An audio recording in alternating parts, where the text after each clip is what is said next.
ऐसी होती है माँ की ममता, दिल छू लेने वाली कहानी। दापुर नाम का एक छोटा सा विकसित गांव था। गांव का विकास नहीं, मतलब गांव में रहने वाले लोगों का विकास नहीं। इस गांव में कुछ 3-4 परिवार थे जो थोड़े बहुत खानदानी थे, बाकी सब मेहनत मजदूरी करके अपना जीवन गुजारते थे। इस गांव में दीना नाम की एक विधवा औरत रहती थी। रहने के लिए छोटा सा घर था। 2 बच्चे थे, शायद एक 5 साल का और दूसरा 3 साल का होगा।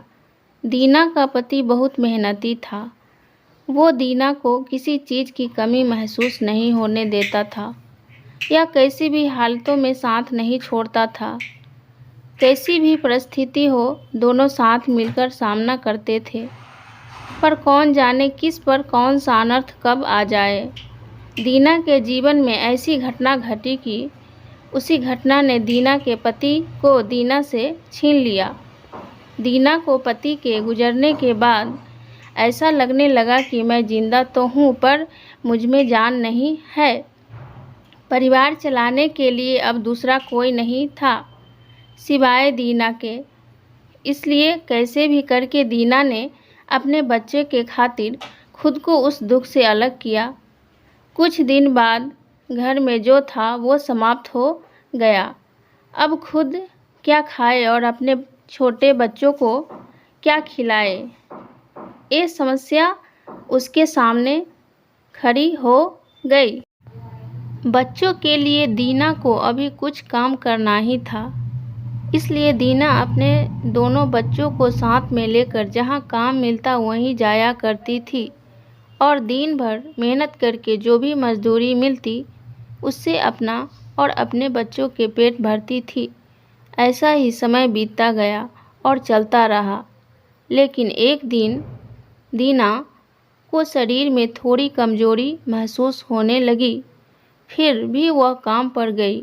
ऐसे ही 2-3 दिन दीना काम पर जाती रही, लेकिन उसकी शरीर की कमजोरी कुछ ठीक नहीं हो रही थी, बल्कि और बढ़ती जा रही थी।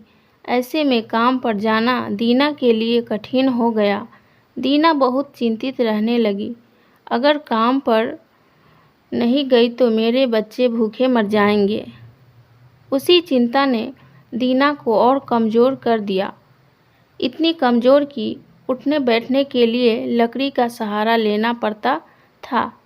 इस कारण उसके बच्चे भूखे मर रहे थे।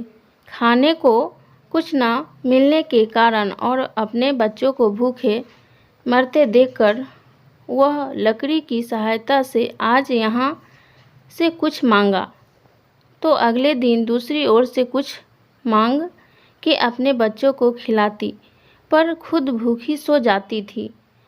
ऐसे ही एक दिन वह खुद जा न सकती थी, इसलिए अपने बच्चों को समझा के खाने के लिए कुछ मंगवाने के लिए गांव में भेज देती है। कुछ समय बाद बच्चे 2 चपाती और थोड़ी सी सब्जी लेकर लौटते हैं। 2 चपाती से 3 जन कैसे तृप्त होंगे, इसलिए वे 2 चपाती दोनों बच्चे को खिला देती है।